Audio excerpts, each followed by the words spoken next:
반갑습니다. 정라봉입니다. 오늘은 폭삭 소가수다에 나온 현대시 분석 해드리도록 하겠습니다.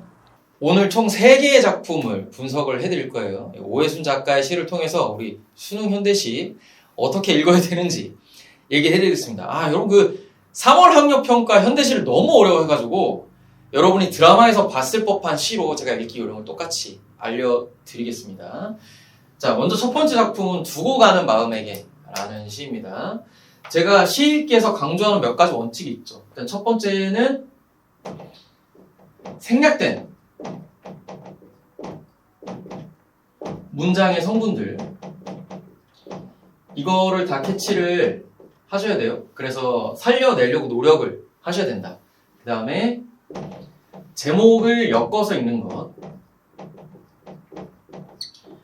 일부 시들은 제목이 내용의 완성일 때가 있어요. 그래서 제목을 꼭 엮어서 읽으려는 노력을 하셔야 됩니다. 그 다음에 세 번째, 모순 읽기. 제가 이거 3개로 거의 다 읽죠. 여기서 말하는 모순이라는 거는 어떤 논리적인 혹은 물리적인 모순을 말하는 겁니다. 자, 그래서 이것들을 어떻게 적용하는지 가보겠습니다. 일단 제목이 두고 가는 마음에게예요. 여기부터 문제가 돼. 야, 여러분이 시 읽으면서 얼마나 생각을 안 하는 거야. 자, 마음한테 말 걸 수 있어, 없어? 없죠. 마음한테 말 어떻게 걸어. 그러니까 이게 모순이란 말이에요. 그러면 마음한테 말을 거는 게 아니다 라고 했을 때 저게 그럼 누구한테 말을 거는 거냐 이 생각을 해야 돼. 그 생각을 하면 나를 두고 가는 누군가가 그때 떠날 때 마음이 있을 텐데 그 사람에게 전하는 말이구나 이렇게 읽어야 되는 거예요. 그래서 이 두고 가는 마음에게는 나를 두고 가는 사람에게 전하는 말이다. 이렇게 의미가 받아들여져야 된다는 거예요. 제목을 봤을 때 이게 바로 돼야 돼. 제발. 자, 그 다음 가볼게요. 어려서는 손 붙들고 있어야 따신 줄 알았는데, 자, 여기서도 문제가 있죠. 여러분 또 아무 생각 없을 텐데, 제가 생략된 걸 다 살려야 된다 그랬죠? 그러면 이 손이 누구의 손인가 궁금해 해야 된단 말이에요. 누구 손을 붙들어? 마네킹 손 잡을 건 아니잖아요. 그리고 손을 붙들었을 때 따뜻하다. 요런 느낌을 가지려면 내가 좀 좋아하는 사람이거나 내 짝꿍이거나 그래야 될 거 아닙니까? 그러니까 여기에 이 손의 주인은 아마도 제목에서 말하는 나를 두고 가는 사람의 손일 거란 말이에요. 그래서 여기 나와 있는 당신이라는 표현을 좀 써볼게요. 이렇게. 당신의 손을 붙들고 있어야 따신 줄 알았다. 근데 이제는 곁에 없어도 당신 계신 줄 안다. 무슨 말이에요? 내가 예전에는 너를 진짜 옆에 두고 물리적으로 두고 있어야 너의 존재를 느끼고 사랑을 느끼고 행복을 느꼈는데 지금은 네가 물리적으로 나의 옆에 없더라도 괜찮다 나의 마음이. 그런 메시지를 주고 있는 거죠. 그럼 이런 말을 왜 하는 것 같아요? 드라마를 안 봐도 이게 독해가 돼야 되는 거야. 왜 하는 것 같아? 나를 두고 가는 사람에게 하는 말이라고. 그러면 내가 저 사람을 좋아한다면 저 사람의 마음이 편했으면 좋겠잖아요. 그런 맥락에서 나온 말이겠다라고 생각을 해볼 수 있는 거예요. 좀 더 읽어볼게요. 이제는 내게도 아랫목이 있어 당신 생각만으로도 온 마음이 데워지는 걸 낮에도 달 떠 있는 것 아는 듯이 살겠습니다. 자, 여기서의 포인트는 아랫목이에요. 아랫목.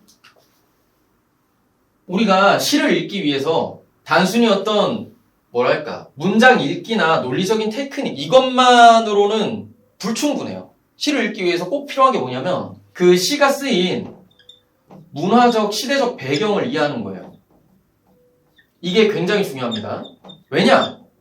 여러분은 저 아랫목이라는 말을 봐도 저게 뭔지 모릅니다. 아랫목이라는 게 뭐냐면 옛날 온돌 있죠. 또 온돌 얘기하면 쌤 저도 보일러 트는데요 이럴 텐데 그게 아니고 예전에 온돌이라는 건 어떻게 했냐면 아궁이라는 게 있었어. 이게 집이 있으면 자, 집 단면도야.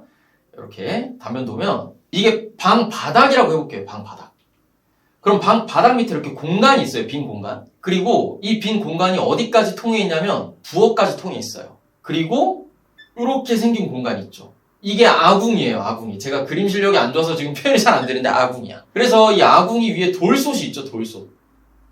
그러니까 무쇠솥. 보통 무쇠솥이 있죠. 그래서 여기서 밥 짓는단 말이에요. 여기다 장작을 피우고. 그러면 여기다 장작을 피우면 공기가 뜨겁잖아요. 이 뜨거운 공기가 이렇게 안으로 밀려 들어와. 그래서 바닥이 데워지는 게 온돌의 기본 원리예요. 이렇게 보온 역할을 다 하고 나서 굴뚝으로 그 공기가 빠져나가는 그런 형태예요. 이게 온돌의 오리지널 버전이야. 지금 가스보일러가 아니란 말이야. 뭔 말인지 이해하죠? 그럼 아랫목이 어디냐면 생각해보세요. 여기 따뜻한 공기가 있어. 그럼 얘가 이렇게 타고 흘러갈 거 아니에요. 그러면은 얘가 지나가면서 주변 사물들의 열을 전달을 계속 하겠죠. 그래서 이 아궁이랑 가까운 쪽은 따뜻해요. 근데 먼 쪽은 좀 차갑단 말이야, 상대적으로. 그래서 아랫목이라고 표현하는 게 어디냐면 이 온돌 바닥에 아궁이랑 가까운 쪽, 이런 데를 아랫목이라고 했어요. 그리고 실제로 이 온돌은 뭐 사라진 지 오래됐을 거 아니에요? 제가 어릴 때도 온돌을 쓰진 않았어. 아궁이가 어딨니? 없어요. 없는데 그냥 어른들이 보일러로 난방하는 바닥이어도 살짝 더 차가운 데 있고 더 따뜻한 데 있잖아요. 더 따뜻한 데를 아랫목이라고 했어. 나 어릴 때 우리 어른들이. 그래서 저는 아랫목이라는 표현에 되게 익숙하거든요. 여러분은 잘 모르시죠? 자, 그래서 여러분이 공부하는 과정에서는 이런 단어들을 좀 찾아봐야 돼요. 아랫목이 대체 뭐길래 나 아랫목 있으니까 괜찮아 라고 말하는지. 그럼 이제 설명이 됐으니까 이어서 가볼게요. 아랫목이 있어서 널 생각만 해도 마음이 데워진다. 자, 그럼 봐요. 제가 설명했죠. 아랫목이라는 거는 온돌의 그 물리적인 무엇을 말하는 거야. 근데 이걸로 마음을 데울 수 있나요? 안 돼. 이거는 논리적으로 말이 안 되는 거예요. 그러니까 이 아랫목이 뭐다? 실제 그 물리적인 아랫목을 말하는 게 아닐 것이다 라고 생각을 해볼 수 있어요. 그럼 마음이 데워지려면 어때야 돼요? 나의 마음을 따뜻하게 해줄 어떤 존재들이 필요하겠죠. 이게 드라마를 안 봤지만 당신이 아니더라도 내가 마음을 의지할 수 있거나 혹은 의지하지 않더라도 뭔가 가능하다 이런 식의 이야기를 하는 맥락일 거란 말이죠. 그러니까 아마도 이 아랫목이라는 건 다른 인물에 대한 비유일 가능성이 높다. 자, 그래서 당신 생각만으로도 온 마음이 데워지는 걸 낮에도 달 떠는 거 아는 듯이 살겠다. 그러니까 나는 이제 당신이 없어도 마음 따뜻하게 잘 지낼 수 있어요 라고 말을 하는 거예요. 지금 1년, 2년 전부 다 뭐예요? 나를 두고 가는 당신에게 마음 편하게 가도 된다는 뉘앙스의 말을 계속 해주는 거예요. 이 맥락과 심리를 잡으면 사면도 비슷하게 읽히죠. 가려거든 가세요. 50년 만에 훌훌 나를 내려두고 훌훌 간다 그러면 이게 불편하게 가는 게 아니잖아요. 편하게 가는 거잖아요. 그러니까 1에서 3회는 지금 전부 다 화자가 뭐 하는 거예요? 떠나는 사람을 배려하는 거예요. 떠나는 사람의 마음이 편하길 바라는 거라고. 이런 정서를 읽어낼 수 있어야겠다.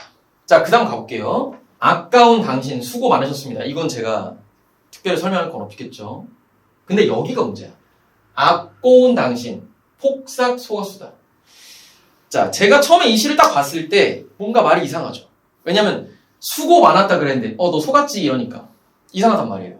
자, 이렇게 맥락에 모순이 있는 것 같은 말이 보이면 이거는 여러분이 앞부분을 잘 읽었다고 하면 저 속았수다가 속았다라는 뜻이 아닐 가능성이 높은 거예요. 그래서 보통 평가원이라고 한다면 이런 데다가 주석을 주겠죠. 이 폭삭 속았수다 뭐 드라마 보신 분들은 알 텐데 저게 제주방언입니다. 그래서 수고 많았다, 고생 많았다 그런 뜻이에요. 그러니까 이 뭐랄까 육지 언어로 말을 쓰고 선말로 라임을 맞춘 거죠. 그럼 봐요. 이런 폭삭 속았수다의 의미를 정확히 이해하려면 또 뭘 해야 돼? 이 문화적인 시대적인 배경을 이해를 해야 되는 거죠. 그래서 보통 이런 것들이 수능에서 보기박스로 나오죠. 그럼 만약에 이 문제가 보기박스 나온다면 어떻게 나오겠어요? 이 쓰인 맥락 같은 게 나오겠죠. 작가는 사랑하는 50년을 함께했던 사랑하는 사람이 뭐 죽을 위기에 처했거나 뭐 떠나 보내야 되는 상황이거나 뭐 그런 상황을 주면서 그런 상황에서 이 시를 썼다. 뭐 이런 식으로 상황 맥락을 주겠죠. 자, 이렇게 읽어주시면 되겠습니다. 뭔 말인지 아시죠? 문제가 없어가지고 여기서 끝내려니까 뭔가 찝찝한데요. 다음 작품 이어서 가보겠습니다. 다음 세 번째 작품 개전복입니다.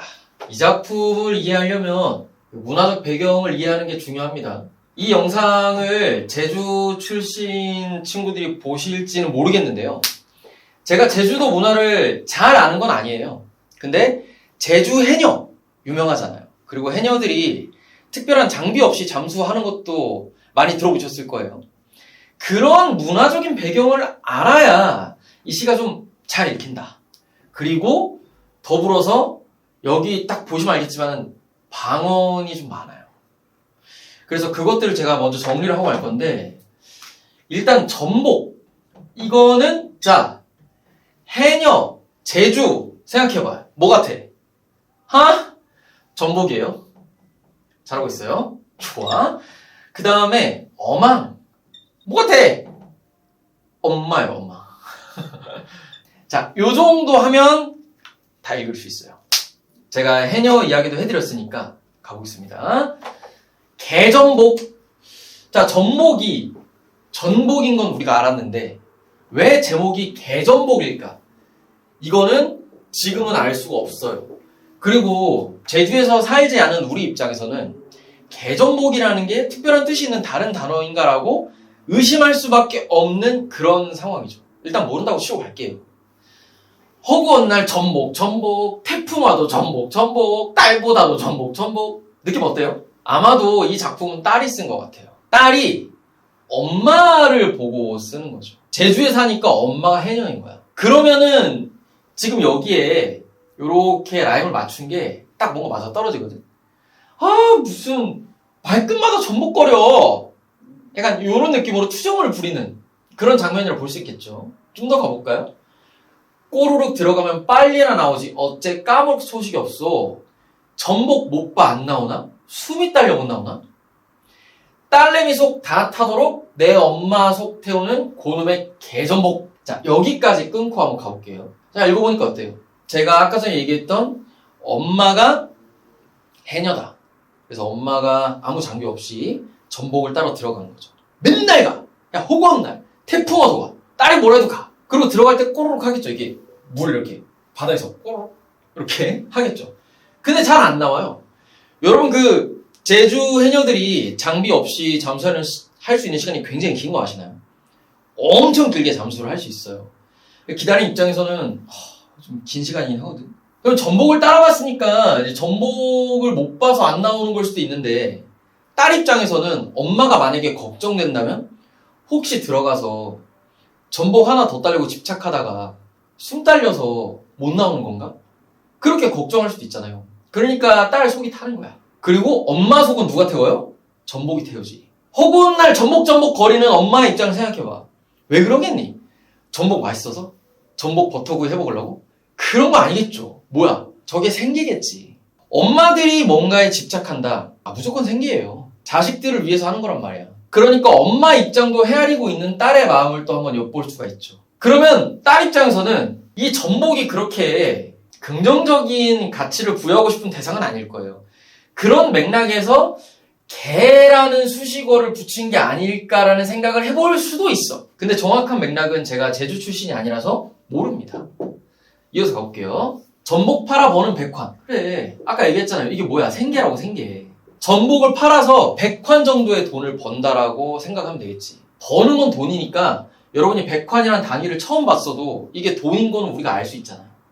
그죠? 이거 100환을 내가 주고 엄마 하루 사고 싶다 이거야. 그럼 일반적으로 엄마는 전복 따러 잠수하면 보통 100환 정도를 벌 수 있었나 봐요. 그거를 사겠다는 거죠. 엄마가 전복 따느라 허리도 아프고 콜록대요. 그래서 100환을 딱 갖다가 내가 하루 딱 갖다 주면서 엄마 오늘은 쉬어. 이렇게 하고 싶다는 얘기예요. 여기서 여러분이 제주 해녀의 그 문화적 배경을 좀 알고 있으면 이 허리 아프고 콜록대는 것 역시도 해녀의 특징이다라고 이해를 할 수 있죠. 여러분 생각해보세요. 장비 없이 잠수를 계속해. 그럼 이게 폐기관지 상태가 멀쩡하겠니? 그럴 리가 없죠. 숨을 억지로 참는 걸 매일매일 하는데 긴 시간을. 그렇죠. 그러다 보니까 아무래도 콜록대기도 하고 여러 가지 문제가 있겠죠. 그걸 보면서 딸로서 또 마음이 아프고. 그래서 제 감상은 전복을 욕하면서 엄마를 걱정하는 그런 시처럼 느껴져요. 근데 저 개가 실제로 제주 방언에서 욕의 느낌으로 쓰이는지는 알 수 없습니다. 그래서 이런 것들은 추측의 영역으로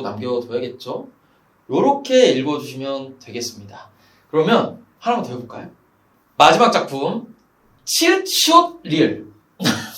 제목이 미완성이죠. 완성하고 싶다는 생각이 들 거예요. 제목을 완성해보자. 이런 목표로 읽어주면 되겠죠. 제목이 미완성인 시가 수능에 나왔던 적이 없어요. 그래서 아마 익숙하진 않을 텐데요. 자, 이 작품을 읽을 때는 우선은 문화적 배경에 대한 이해가 좀 필요합니다. 여기서는 방어원이 중요해요.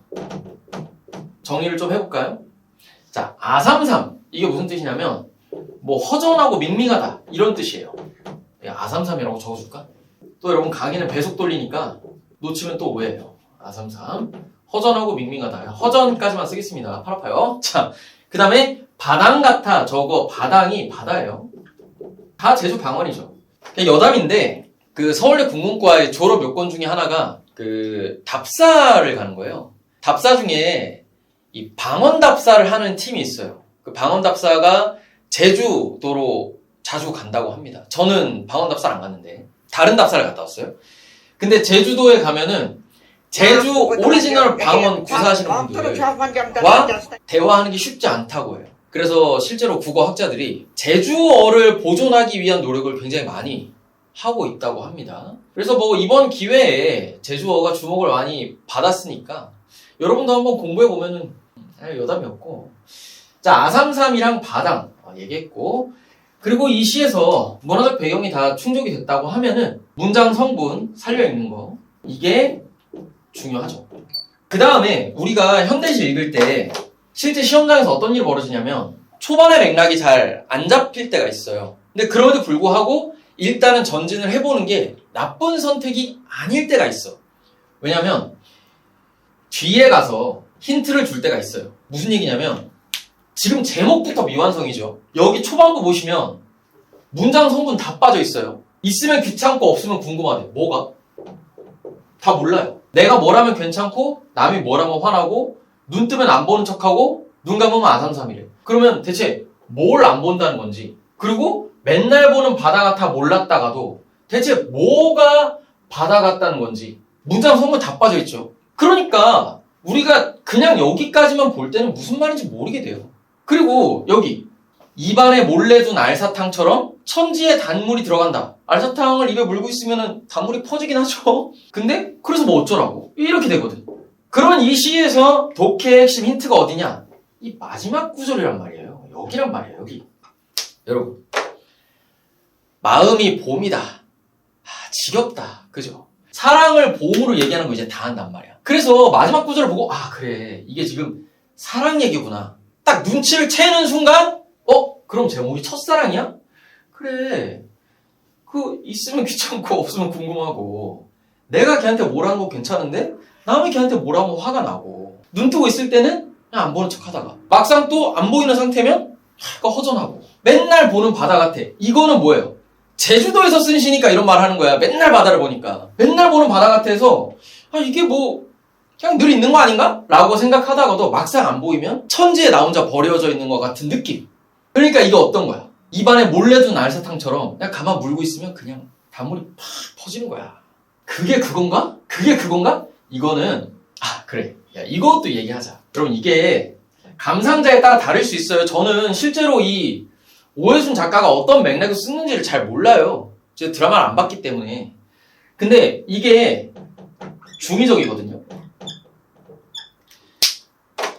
야, 짜장 먹을래? 짬뽕 먹을래? 야, 그게 그거야. 야, 아무거나 먹어. 라는 그게 그거다. 라는 맥락이 있고, 그 다음에 여기 제가 중의적이라고 말한 다른 뜻 뭐냐면 추측이야. 이게 그건가? 근데 지금 여기서는 보세요. 이 화자가 계속 그 자기를 성찰하고 있는 거야. 자기 내면을 들여다보고 있는 거야. 있으면 귀찮은데 없으면 궁금해. 내가 뭘 할 땐 별로 감정 상하지 않는데 남이 뭐라고 하면 좀 짜증나. 자기 내면을 성찰하는 거라고. 그러다 느끼는 거야. 이게 남들이 말하는 그 첫사랑인가? 그래서 내 마음이 맨날 봄인가? 이렇게 얘기한 거란 말이야. 이해가 좀 되니? 내가 얘기하잖아. 연애를 해보거나 영화를 많이 보거나 공부를 해. 그러면 국어 실력이 늘어요. 자, 어쨌든. 자, 그래서 이 부분은 그게 그거야 라는 뜻이 아니라는 점. 물론 이건 제 감상이지만 아마도 저 제목 시과 전체적인 맥락을 고려할 때 제가 풀어드린 뜻이 맞을 것 같아요? 근데 저 질문이 있는데 네? 저렇게 제목으로 왜 초성을 썼을까요? 아, 제목으로 초성을 쓴 거? 그거는, 지금 질문을 들으니까 생각이 난 건데, 우리가 어릴 때 첫사랑을 하면 약간 내가 지금 느끼고 있는 감정이 사랑이다? 이런 거 생각 잘 못해. 그쵸? 그거를 떠올리면 앞부분의 대목이 그런 장면들을 묘사하고 있는 것처럼 보이죠. 내가 사랑인 줄 모르고 저 사람을 내가 좋아하고 있는데 나는 자각을 못하는 상황. 근데 이 성찰의 과정을 통해 느꼈잖아. 그러면 쟤한테 가서 야, 나 너 사랑해. 할 수 있어요? 못하죠. 그래서 제가 의도를 추측해 보건데 자기 마음을 좀 감추고 싶었던 게 아닐까. 약간 초성 퀴즈처럼 야, 내가 이 시 썼는데 한번 볼래? 근데 여기다 첫사랑이라고 제목을 달아주면 아니 뭐 친한 사이니까 시를 줬겠지 하고 딱 들어보니까 내 얘기야. 이게 좀 부끄럽잖아. 그런 의도가 아닐까라고 생각을 합니다. 뭐 어떻게 해결이 되셨나요? 근데 이거는 제 추측이니까 모르죠. 모르지만 그럴 것 같아요. 자, 이렇게 읽어주시면 되겠습니다. 어떻게 현대시 읽기 감이 좀 잡히셨나요? 뭐 이런 소재로라도 여러분이 현대시 읽기에 대해서 거부감을 갖지 않고 나도 시 읽을 수 있네. 시 즐길 수 있네. 수능에서도 이렇게 시 읽으면 문제가 해결되겠네. 라는 재미와 흥미와 희망 가졌으면 좋겠습니다. 드라마 보란 얘기 아니에요. 이거 드라마 홍보 아니에요. 네. 고생 많으셨고요. 다음에는 정식 수업에서 뵙도록 하죠.